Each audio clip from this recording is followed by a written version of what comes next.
I have a headache. But that's okay. We're doing a completely unnecessary podcast. Wow. For Tuesday, October 5th. Here we are. One of the best months of the year, Halloween season, 2021. That's Ian Ferguson. That's me. And his cute yellow shirt. You have a lot of bright yellow shirts. Love this shirt. I'm Pat Contry. On the show today, we'll be talking about the second in the Amico Road Tour. We'll be discussing also Atari getting recharged. It's all about 40-year-old video game IPs this week. Might be doing a scumbag sub of the week, maybe a Patreon poll, maybe some voicemails. Ian, did we have a fun weekend? We did an activity together this weekend, didn't we? We did. We went to Mitch's Seafood and ate seafood. We also recorded a podcast, a bonus episode of the podcast. Can you plug that real quick, Ian? Patreon.com/CU Podcast. Patreon.com/CU Podcast. We're doing a monthly exclusive podcast now. You can check it out. Yep. And we talked about peanuts and comic strips. We talked about my grandfather's bicycle. We did. His racing bicycle. And we also discussed there was a mini Tales from the Game Oh yeah, store. there was kind of a little Tales from the Game And I wasn't planning to tease you to sign up for that it wasn't. year, but it was a fun little story there. And we had way too much seafood, but I want to take Ian here for like 2 years to this place, and we finally got to do it. Yeah, I see it being a monthly thing, perhaps, or an every other month thing. It was very delicious. Someone asked us to go over the feast. I had a white sea bass sandwich. I had a yellowtail sandwich. Very meaty, flaky, delicious, wonderful. We also had really good fried calamari. Fried calamari is one of my absolute favorite things in the world. Didn't know that. I love it. I get it. I literally get it every opportunity Everywhere you go? I can. Yeah, I love calamari.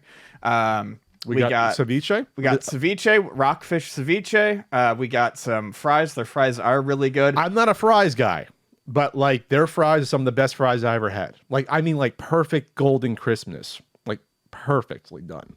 So we've got a side of, and it's all reasonably priced. It's like an ad for them. Like they're cheaper than a lot of the other places, and the food is better. Like that's, and you have a great view. Yeah, we saw seals on the bay. Yeah, that was fun. I didn't know how seals got there. How did they was it a traveling band of seals just hanging out? Yeah, I didn't think they got that far in, but apparently they did. It was very cute. Very cute. I thought it was Loch Ness at first.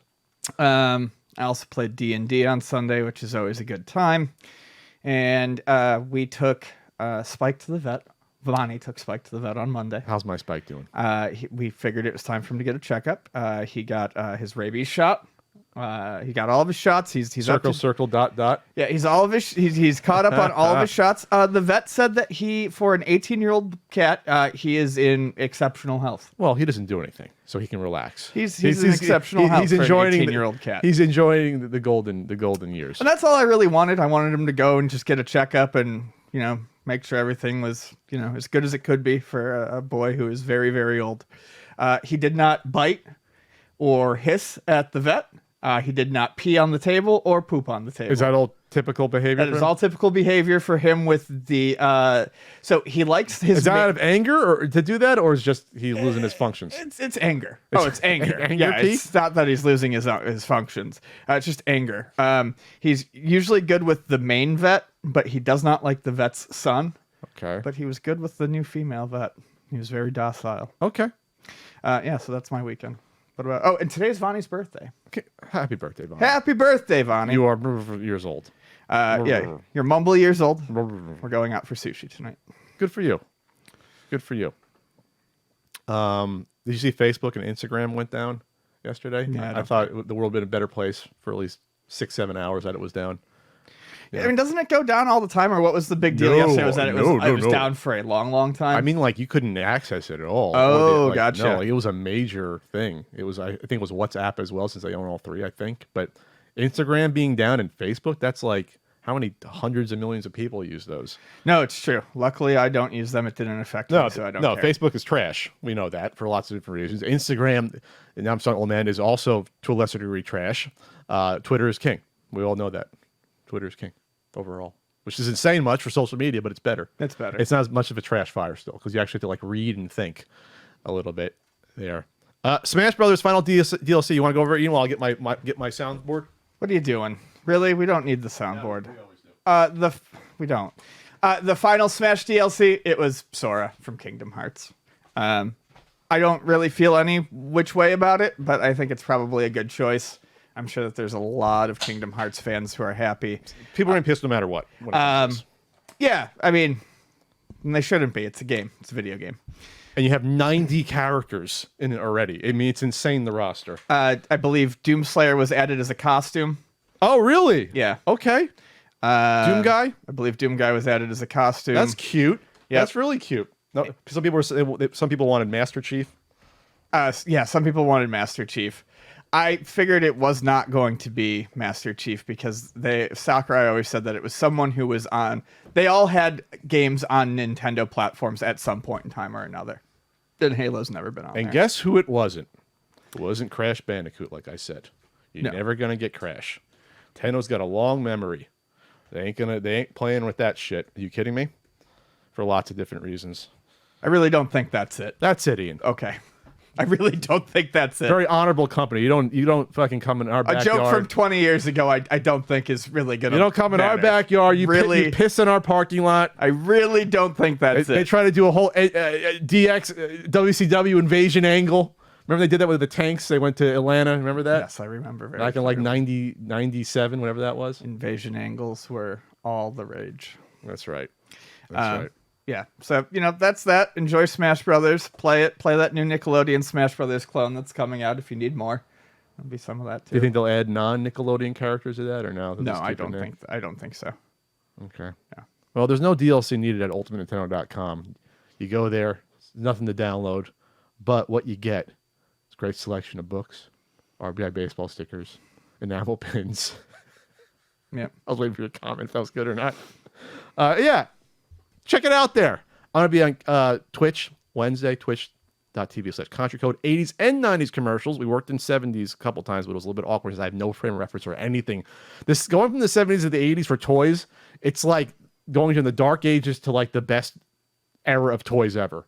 There really was nothing going on for toys for kids in the 70s compared to the 80s. Like no action figures really, for the most part. No interesting like dolls for girls or like My Little Pony stuff. Like that nothing in the 70s. That nothing from the 70s carried over to the 80s. The only thing that was borderline was like I think Strawberry Shortcake was like 79 and that went into the 80s, but like 70s is a fucking barren wasteland of G.I. toys. Joe started in the 70s. It ended in the 70s. Ended, yeah. It ended in like 77. And then came It back. came back in 82. Like it was a wasteland. I'll give you G.I. Joe. That was like popular for its first years. They went from military to the action to the adventure team because of the Vietnam War raging on. They wanted to unmilitarize Right. it. Yeah. But like, yeah, that ended as well. So, I'm gonna be at Too Many Games this weekend in Oaks, PA, October 8th, 9th, and 10th. I'll be selling certain NES Super Nintendo guidebooks. Haven't sold the Super Nintendo book yet in Pennsylvania, and not for resale Blu-ray and Video Game Meters DVDs as well. And I'll be at Retropalooza 2 weeks after that, the weekend of the 23rd and 24th in Arlington, Texas. Yeehaw! Yeehaw. Yeehaw!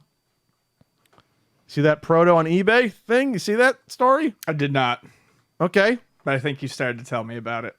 Okay. So this was tweeted at both Frank Cifaldi and myself originally on the 28th. Somebody's selling an undumped NES prototype of Hero Quest, German language version on eBay. Oh, right. So someone attempted to sell this or did sell this, saying that it was unreleased. Grail, they spell it Grawl. Is that an I? 100% running. No, they spelled it right. Okay. On my screen, it looks like two L's next to each other. Being sold out of Germany. I'm selling the original NES prototype of the unreleased NES game Hero Quest. It's the German prototype, which was never for sale before. Well, none of them were for sale before. None of the versions. Yeah. I am sure, this is good. I am sure that no one has ever seen it before. And it's 100% running. A real grail for every NES collector and in a very good condition / perfect for grading. You can play the first sequences of a game that was never released for the NES back in the days. I guarantee that this item is no copy and a true grail of Nintendo history. How do you guarantee it's a grail? So this went, obviously at first people were probably like, oh no, another game not getting preserved going up for auction can get lost. 36 bids ended up at $2,550. So someone saw that auction. The original, I believe, owner of that cartridge saw that auction and was like, I'm just going to upload the ROM. I dumped it. I'm going to upload it. I dumped it before I sold it. So, and they were anonymous. They said, hello, internet. I'll keep this short because I want to stay anonymous. I've been sitting on the HeroQuest German ROM dump for many, many years now and didn't know this version is considered undumped until I noticed the eBay auction that sold on eBay for $2,550 on September 29, 2021. For obvious reasons, I can't provide any proof to my claims. All you have is my word that the ROM file I'm putting up on archive.org was dumped many years ago from that same cartridge that was sold on eBay. I've also uploaded a few screenshots and photos from the eBay auction for documentation purposes. In celebration of the eBay sale, enjoy. Thank you so much, sir or madam, for doing this. This is a fantastic... I hope that the winning buyer saw that and was like, I'm not paying for it. Yeah, because it lost its luster. Well, I hope they did pay for it, and no, I don't want the seller to get the money. Seller to get the money either. Yeah, but honestly, but that's obviously when you say it's unreleased, the price goes up a lot. Yes, absolutely. I thought I had at least the English one. I thought I had the ROM. I believe the pictures in the back of in the unreleased game section. Looks kind of neat, honestly. Yeah, looks kind of cool. That was big for a year or two, right? HeroQuest. I still have my HeroQuest set at home. You do? Probably worth something at this point. How big is it? Some of those were big, weren't they? I mean, the main box is big, yeah. And it's just got a bunch of modular boards and stuff like that. Sure. So there's good people out there. Maybe that's what you do. Maybe that's how we landmine this whole thing. All the people that get these, you just dump them, you hold them, and then you make your money, and then that's how you get these people who and then you release the ROMs when you see them go up for sale and you fucking ruin it. Yeah. I mean, it's not really honest. Just sit on it for 5 years. But this is funny. This is the good guys win in the end with this one right there. We missed talking about the Mario movie casting news last week. We had a lot of stuff to go over last week. This is kind of a drier sort of intro this week. This is like the old school intros that are like not like 50 minutes long. That tax my editing time. Not a lot happening this week. Yeah, so this is old news, but you wanted our opinions of it, so we'll go through it. We missed it somehow, which is fine. Chris Pratt as Mario. Doesn't make any goddamn sense to me. Don't particularly love Chris Pratt. None of the casting makes sense. I mean, most of it doesn't. So they announced this during the Nintendo Direct last week. We missed it, or we didn't miss it. We just glossed over it. This is coming out next year by Illumination Studios. They do the little yellow guys, right? They're the animation studios, the little yellow guys. Despicable Me and the Minions. Yeah. So I'm right. a little worried about that. Anya Taylor-Joy as Princess Peach. Not familiar. Seth Rogen as Donkey Kong. Keegan-Michael Key as Toad. I think that's an inspired bit of casting. No, none of this is inspired, Ian. No, I'm sorry. I'm going to disagree. I don't think the casting is great, and I'm not excited. But saying that Jack Black as Bowser is not an inspired bit of casting is, I think, pretty far off. I'm not even a huge Jack Black fan, but if you had to pick someone to voice act Bowser, Jack Black makes a lot of sense. And Charlie Day doing Luigi as he is in Luigi's Mansion, the terrified, scared, constantly anxious Luigi, it makes sense. But are they using their own voices? Are they doing an accent? Are they going to try to approach what they've been doing in the video games the past 15 I have no years? idea. I'm just saying from a voice acting standpoint, I could see Charlie Day and Jack Black as casting that makes sense. I was joking about Keegan-Michael Key. I don't see Seth Rogen bringing anything to Donkey Kong. No. Because it's like, again, when you think of Donkey Kong, he's just a big gorilla. Seth Rogen plays and talks like a stoner character, so that doesn't fit. He could maybe do Funky Kong. Funky Kong. Keegan-Michael Key as Toad. I guess I'd have to see how they make that work. I was kidding. I think that could be funny. And obviously Chris Pratt as Mario. Didn't Chris Pratt voice the guy in the Lego movies that came out? I don't know. So this to me is like, we're going to cast lazy names for these. We're just going to get names that you heard of or that are in, because otherwise, why would you go for Chris Pratt? He's like the sort of like leading guy. Like I said, he did the Lego voice, Lego movie, Chris Pratt. Yes. So like, why would you do that? He's in another franchise. Why would you have him come over to do that? And Anya He's the main character Taylor-Joy in the is Lego from- movies. Anya Taylor-Joy is the lady from Queen's Gambit. Okay, I'm not familiar with the work. I'm sure she's fine in that. I'm just saying that's But what like, she's from. to me, when I first saw that, I was like, the Lego movie, Chris Pratt's the star of those. Why would you even do that? Like, why can't you find anyone else to do the character? It's just lazy to me to do that. I don't get it. Well, I think the larger problem is obviously that there are voice actors that, I mean, have dedicated their lives to, these sorts of things, and they're shit upon for normal actors who don't necessarily bring anything to a voice actor role. That's part of it. I think that's the bigger issue. I don't think audiences could sit through 90 minutes of Charles Martinet doing the Mario voice. I don't think so either necessarily, but But there has to be a medium ground. Yeah. Because now it's like, we're not going to pretend these characters are Italian anymore, Mario and Luigi. We're not. it's going to feel very weird when you go. The movie's just going to feel weird. The movie is going. I already feel like this movie is. They're going to go too jokey versus traditional, I think. They're going to almost like parody themselves. Because Mario and Luigi are Italian. That's established. In the names, in the lore, like in the accents. They're going to strip that out. And then it's going to be like generic voices for these characters. I'm just like, I don't think they're going to try to do, they're not going to try to do character voice. I think they're going to try to do straight. I think they're going to play it straight. And it's going to be weird. We'll see. Chris Pratt as Mario? Yeah, not at all. That makes the least sense to me. The best thing when it came out was the meme from Sopranos. This is anti-Italian discrimination. Oh yeah. I mean, like, I'm not saying it is, but like, it's kind of weird. It's kind of weird to take all the ethnic qualities out of the characters. It is kind of weird to do that. So, yeah. So when you go back to, obviously, Captain Lou and the original cartoon, I'm not saying they should be eating fucking pasta in every scene like in the cartoon. Pasta! Ooh, like, come on. Because now we're getting into Pauly D fucking cannoli cream territory. But but you have to honor the characters. These characters are around for 40 years. So, but yeah, it's bizarre. But I don't know if this makes me want to see it less or more. Yeah. But you're right. Charlie Day has that manic. He's got energy. the energy. Like I said, if you look at how they portray Luigi in most of the property now, especially like the Luigi's Mansion series, I could easily see Charlie Day being able to channel that. And whether you love him or hate him, and like I said, I'm not big on Jack Black. I do think Jack Black is a pretty. I think he's a good choice for Bowser. You think he can be menacing enough? Yes. You think so? Okay. Jack Black is all bluster and fury. But Bowser actually gets shit done. He actually attacks and.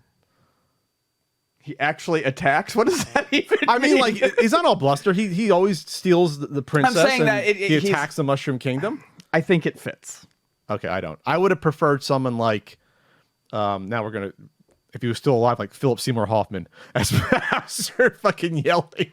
I love Philip Seymour Hoffman, favorite actor, probably the only actor I've ever considered a favorite of anything. I don't think that would have been a good choice for his Bowser. character for Punch Drunk Love as Bowser, because that was a menacing character in that movie. Or I don't know. It's weird. Were you going to see this before, or people that you know that? I'm sure I'll see it. I'm not so sure now. I'm not so sure. I like the look of the Mushroom Kingdom. You like the look of? What do you mean, like just the aesthetic of it? Yeah. Yeah. This Harvard Crimson article that wrote about it, why it came with Google search, said that casting aside, is a Mario movie necessary in the first place? The majority of the fun of the Mario universe arguably comes from getting to play as the characters, whether in Mario Kart or Super Smash Bros. Watching them on screen as a passive viewer can take away from the intimacy and connection millions of children and adults have crafted with the characters throughout the years. Well, that's the same thing for any movie based on a video game. That's always the danger. But obviously some movies are structured. Some games are structured to be a movie more than others. Like Mortal Kombat is structured as a movie, basically, the game. So you could translate it over. Well, since it's based I don't know on if movies. it's structured as a movie, It's but based on it's movies. easy to take a tournament and place it into a movie framing. Yeah, it's based upon movies that were tournaments. Enter the Dragon. You know, like it's so you can do that. It's tougher for a platforming adventure. It's kind of tougher Right. to do that. All right, we'll see. We'll see next year. We sure will. I'm not. Yeah. Anti-Italian discrimination. God, Sopranos. I never watched at the time. I'll talk about the anti-Italian discrimination with Sopranos. There was in New Jersey and New York a little bit of a uproar when that came out. I don't know if upstate New York. I don't know if you saw that, but at least in New Jersey, I remember. There were Italian American groups that were pissed about the Sopranos. Never watched the Sopranos. Never had interest in it. Won't see this Newark movie. But no, the prequel looks awful. It looks terrible to me. But I understand why people like it. It's just, it's not me trying to shit on something everyone likes. It's me just knowing that I'm not interested. I'm not great with TV like that. But yeah, no, I remember when the uproar happened. But everyone's been talking about Sopranos again lately, I think because of that prequel. Yeah, I think I know a lot of people have been doing rewatches and stuff like that. I never like the celebration of any of these movies that glorify organized crime, because obviously that's not good. And then honestly, organized crime and mafioso types started acting in reality based upon the movie portrayals. They started taking on the tropes of them, right? And how they are. So like that was a weird thing that happened like in the 70s and 80s going into the 90s until they all got, knocked down in New York and through all the RICO laws and everything. So when at the time, I'm just like, I'm not as a mostly Italian American. I wasn't like offended by it, but I saw the point of those that were. That's like, if this is really the only major Italian American representation on TV is through this shit and in the movies, yeah, it does get old. It gets old, But Sopranos is a great show, though. It was a great show, and the way you watch it it's more like a dark comedy. It's like you don't really take it too seriously. You almost can't. Right. It's ridiculous. The characters, like Paulie Walnuts, is a ridiculous character. Right. He's hysterical. Like he couldn't actually be someone in the mob. You know what I mean? Like it just wouldn't. So someone that loud and obnoxious and attractive. But I think there were some people that were like that though. So that's the thing. I don't want to. Maybe for the next time we can talk about this more on the next exclusive multi-podcast about that. But as an Italian American, yeah, it is. It does get kind of weird. I always see that. I'm just saying. But have your the majority of the time, your past in history is seen on TV. It's almost always mob related, especially how it deals with immigration. All the major movies. And I've never been Once Upon a Time in America, Godfather, Goodfellas. Was it New York Story? What was the early Scorsese one? The vast majority of the Italian American immigrant story is tied to organized crime that you see in the representation. And I you've mentioned you don't like the glorification of it. I hate it when people add mafia to the end of things, like the Bills Mafia is like the big Bills fan base. That is kind of weird. It drives me nuts. It's like the fucking mob ruined Buffalo. And you want to go out of your way to attach yourself to it. Like the mob is one of the reasons Buffalo is where it's at. I mean, it's not, that's not good. And then it's like you see the fucking not to bring it up early, we're about to segue into the main topic, but the Amico Mafia too. They do that too. It's like you guys want to sound so fucking tough. It's disgusting. It's gross. It's weird. My friend, my Italian American friend, who was first generation. I'm third generation. That means my grandparents were here and born here. Your grandparents were born here? Yes. So I'm the third generation. Oh, okay. Yeah. Got it. Right. So my great grandparents came over here. Right.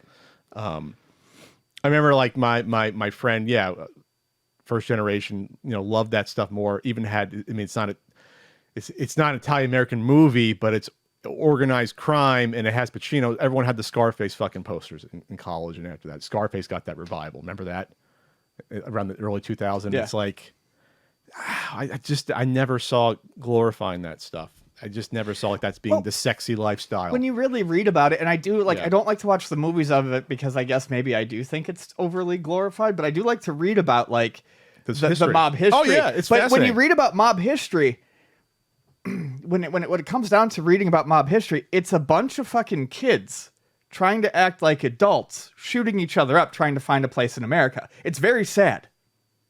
And then when they get to be older, then it's like it's all corruption with unions and obviously. But early 1900s America, it's all just control. It's 20-year-olds. Yeah, well, I got to start somewhere. I know, but it's just like it's. That happened with every group though that came over. Yeah, obviously you had gangs with every group that happened. But I mean, yeah, it's weird. It's weird. I'm happy that I was, kind of removed from that. Like I think one of my grandfather's relatives was tied up with something, got deported.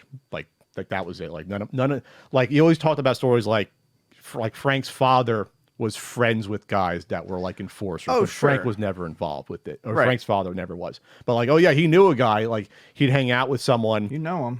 Like I think Frank told me a story about his father was friends with the guys. Oh, he's got to stop by somewhere real quick. Just got to stop by somewhere and say hi to someone. And then it was Frank's father's friend basically saying, "You're gonna have the money, or your legs will be broken tomorrow." Like it's like, oh yeah, yeah, okay. So yeah, you don't really want to glorify that sort of stuff. Like you don't want to make that acceptable, Right. Man, I wanted to take down the mob. I should have been the FBI, Ian. Can I go back and be in the FBI and do all that fun stuff and take out serial killers and stuff? What? Fucking cop. A federal agent's not a cop, Ian. You're fucking fed. Who's going to take down the organized crime? The local fucking corrupted cops? I don't know. Yeah, exactly, Ian. FBI paddle to the rescue. Criminal profiler. That's why I love the X-Files. It's like the perfect thing. Paranormal and FBI. It's like porn to me. God, it's such a good show. I had one more thing to add. Oh yeah, James Bond movie's coming out this weekend. Daniel Craig, 15 years doing the character, way too long for one Bond. Only 5 movies in 15 years is not efficient at all. You can't have. I know it was delayed because of COVID. It was 5 years between the fourth and fifth movie though. You can't do that with these characters. They get too old, especially when Bond usually is supposed to be like 40-ish. So, but Daniel Craig did a great job. Most of these movies have been good. Quantum of Solace was a throwaway. Spectre was pretty good, but Skyfall was excellent, and Casino Royale was excellent. Yeah, I heard both of those were good. I saw Skyfall, I think, twice in the theaters for some reason. And then this one is a sequel. They're all loosely sequels to each other, these 5, which is nice to have that because usually the Bond continuity is super, super loose, and this is like a little bit more cohesive. This is a sequel to Spectre. So you have the characters show up again from Spectre. Not Batista, though, unfortunately. Spoilers. He was great as a goon in Spectre. He plays a great goon. He basically played like Jaws, like was silent goon, like fucking scary silent goon. Oh, nice. Big shoulders on Dave Batista. Big old shoulders on him. And yeah, so I'm looking forward to it, and we'll see what when they go to recast it, all hell breaks loose. People hated Daniel Craig when he was cast originally. You had all these weird. Did they really? Oh yeah, you had all these weird pro Brosnan groups. A lot of them are like these middle-aged women that were like doing dirty memes and photos of Craig back in like 2005. I remember that. This is before social media. It was fucking weird. Sounds all weird. these like 40 and 50-year-old women that loved Pierce Brosnan were up in arms. Wow. About Craig. And Craig's not traditionally handsome guy, but he's rugged, good looks, and he's built, and he's Bond. Really? I think he's a good-looking dude. Someone didn't like the fact that he was a blonde-haired guy and traditionally has been blonde. It's like you're going to complain no matter what. Daniel Craig's got that rugged good look, I think. He got beefed up for Casino Royale, He got the big gorilla shoulders. He got into shape in his little Speedo. You're a gorilla shoulder. I've been doing more shoulder exercises lately. Gorilla sound. Jack Black. Not Jack Black, Seth Rogen. Excuse me, Seth Rogen. Seth Rogen. Hey, guys, you want a banana? That's my Seth Rogen. It's terrible. Don't ever do it again.